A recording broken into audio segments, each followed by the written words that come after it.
brave heroes saved Mother Elephant from giant python attack. In the heart of the lush African savanna, where the golden sun dipped low on the horizon and painted the grasslands in hues of amber and crimson, lived a majestic herd of elephants. Among them was Lyra, a devoted mother elephant whose gentle eyes held the wisdom of ages. Lyra had recently given birth to a playful calf named Kibo, whose tiny trunk wiggled with curiosity as he explored the world under his mother's protective shadow. The herd roamed freely, their massive feet thundering softly against the earth, a symphony of life in the wild. But danger lurked in the shadows, unseen and unforgiving. The savanna was not without its perils. Deep within the tangled underbrush of a nearby riverine forest, a colossal python named Sathar coiled in silence. Sathar was no ordinary serpent. He was a relic of ancient times, a behemoth measuring over 30 feet long, with scales as thick as armor and muscles that could crush boulders. Legends whispered among the villagers spoke of him as the Shadow Devourer, a creature that had claimed countless lives over the decades. Driven by an insatiable hunger after a long hibernation, Sathar slithered toward the watering hole where Lyra and her herd often gathered. His cold, unblinking eyes fixed on the vulnerable mother and her calf, seeing them not as beings of grace, but as prey to satiate his primal urges. As twilight descended, Lyra led Kibo to the river's edge for a drink. The water shimmered under the emerging stars, and the air was filled with the distant calls of night birds. Kibo splashed joyfully, his small ears flapping in delight, while Lyra stood watch, her trunk gently caressing his back. Unbeknownst to them, Sathar lay in wait, camouflaged among the reeds and roots. With lightning speed, he struck. His massive jaws clamped around Lyra's hind leg, pulling her toward the murky depths. Lyra trumpeted in agony, her powerful body thrashing as she fought to stay on solid ground. Kibo, terrified, let out a piercing cry, his tiny form frozen in fear. The sound echoed across the savanna, reaching the ears of a group of unlikely heroes in a nearby village. The village of Eldora nestled on the fringes of the wilderness, where humans and nature coexisted in fragile harmony. Among the villagers were three brave souls: Malik, a seasoned wildlife ranger with a scarred face from past encounters with poachers; Aisha, a young veterinarian whose passion for animals burned brighter than the sun; and young Jamal, a teenage orphan who had grown up in the shadow of the elephants, learning their ways from his late grandfather. They were no strangers to the wild's cruelties, having patrolled these lands for years to protect the herds from threats both human and beast. Malik was the first to hear Lyra's desperate call. He bolted upright from his campfire, his rifle slung over his shoulder. "That's Lyra," he said, his voice grave. "She's in trouble." Aisha, who was tending to a wounded gazelle in her makeshift clinic, grabbed her medical kit without hesitation. "We can't let her suffer. Kibo needs her." Jamal, ever eager and fearless, snatched a flashlight and a coil of rope. "I'm coming too. Those elephants are family to me." The trio set off into the night, guided by the stars and the fading echoes of Lyra's trumpets. The path was treacherous, thorny acacias clawed at their clothes, and the ground grew soft and muddy near the river. As they approached, the scene unfolded like a nightmare.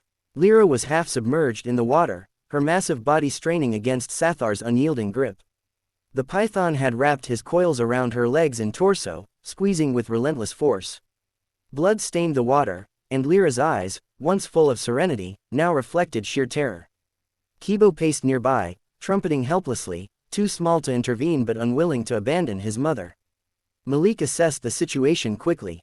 "That's Sathar, the giant one from the old tales. If we don't act fast, he'll drag her under and drown her before crushing her completely." Aisha's heart ached at the sight. She had treated Lyra before, during a drought when the elephant had been weakened by thirst.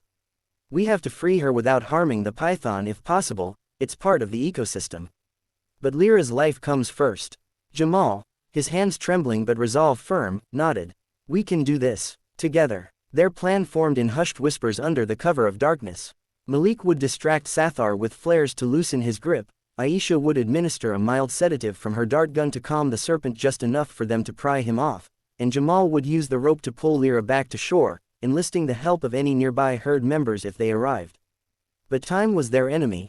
Lyra's strength was waning, her breaths coming in labored gasps. As the moon climbed higher, casting a silvery glow over the chaos, Malik lit the first flare. The bright light exploded in the night, startling Sathar. The python hissed furiously, his head rearing up like a demon from the depths.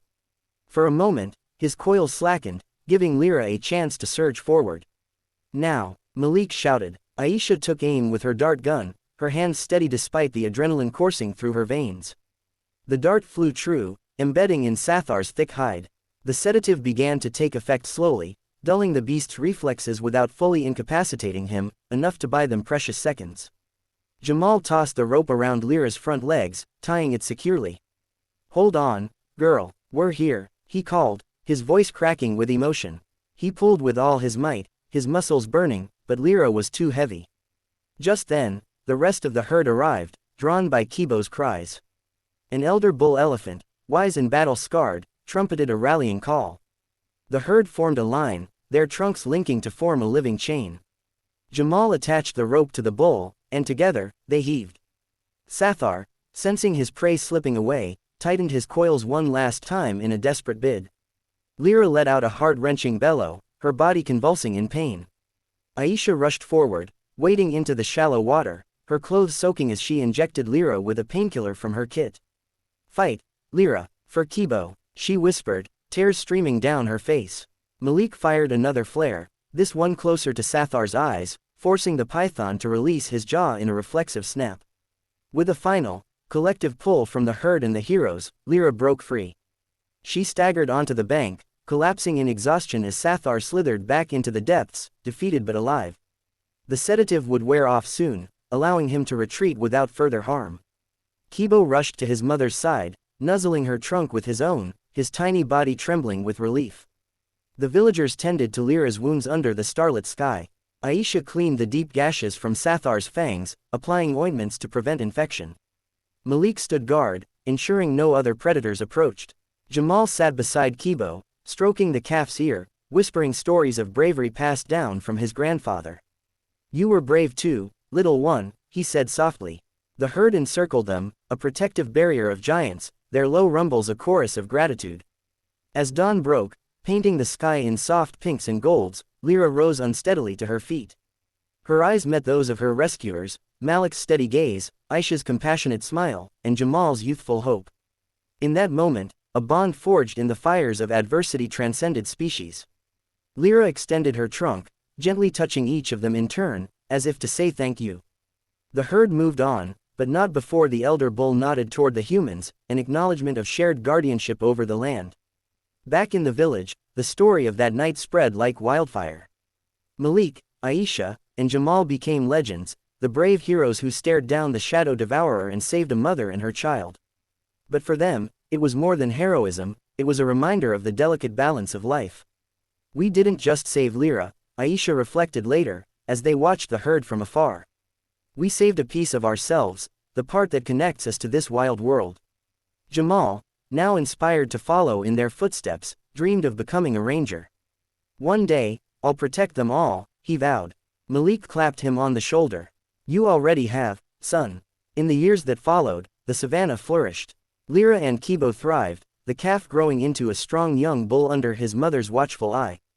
Sathar, chastened by the encounter, retreated deeper into the forest, his hunger tempered by the memory of human ingenuity. The villagers established a wildlife sanctuary, with Malik, Aisha, and Jamal at its helm, educating others about coexistence.